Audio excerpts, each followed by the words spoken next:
Hi there, back again after a couple of weeks. It's been a couple of weeks since I did my last video.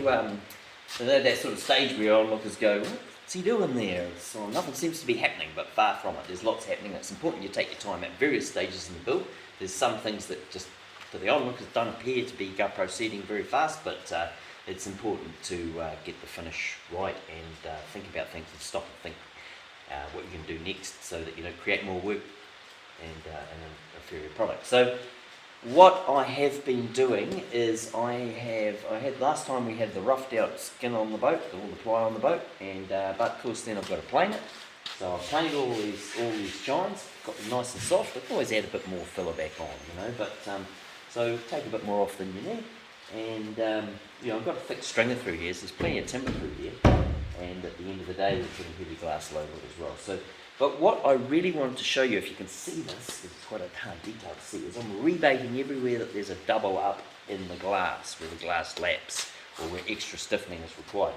So, I could have glassed this boat a week ago, but then I would have had high points where the glass doubles up, and I'd have to screed a thick layer of bog all over the boat, chocolate cake the whole boat as they call it, board sand it, and then I've gone to a lot of trouble to get this boat perfect. So I didn't want to then distort it with a whole lot of bog and then have to get it perfect again. So I'm being really careful not to go backwards at any stage.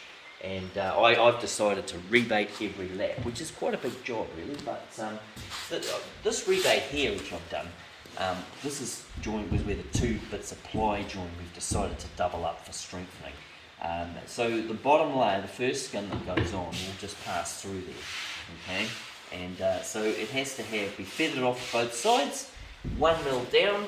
So basically I just run my batten 30 mils in, 35 mils in, which is the distance of the guide with a cutting blade. Run that up there, cut out the guts of it, and feather up the edge with a rebate plane, like that, and then go over it with 40 grit sandpaper, and got nice smooth, no edges, no air bubbles, so get it nice and smooth. Clean hand of it, perfect, no edges.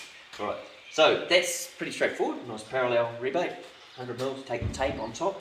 The overlap on your sheets of fibreglass is 50 mil, so it starts at 50 mil at the top. But where it gets a bit tricky is, of course, it spirals, it goes around the hull. So I don't know if you can see this, but my 50 mil at the top has ended up at about 130 mil at the bottom.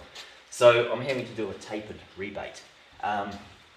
So I've got my two sheets. When the other sheet was lapped there, I put a mark through there, which gives me the edge of that sheet, which I put a pinhole through, gives me my point here, run that line down, again 35 mil batten, cut it out, sand it. Repeat all the way around the boat. Got a big job. You see we've doubled up here. This is, you got to remember, this is, while it's being made of plywood, it's actually a plywood composite core boat. So we're just using ply for the core really, where the engineering's still in the fiberglass, and there's a lot of stress and strains going on with the keel and the mast, everything else going on under the boat there, and it needs to be super strong. So on the underside we're putting double layer on the bottom of the boat. So again, this will have to be rebated too. I'll probably just put a feather in it from the top and put a sharp edge on the bottom there. Think about that, see how it works when I go to do it.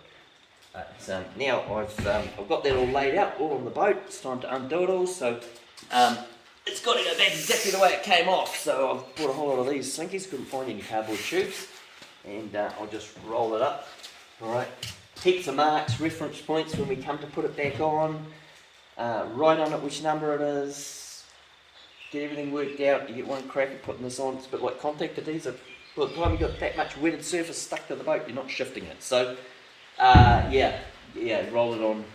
And of course with resin going off, you've got to be super organised. We're going to be a bit light-handed as always around here.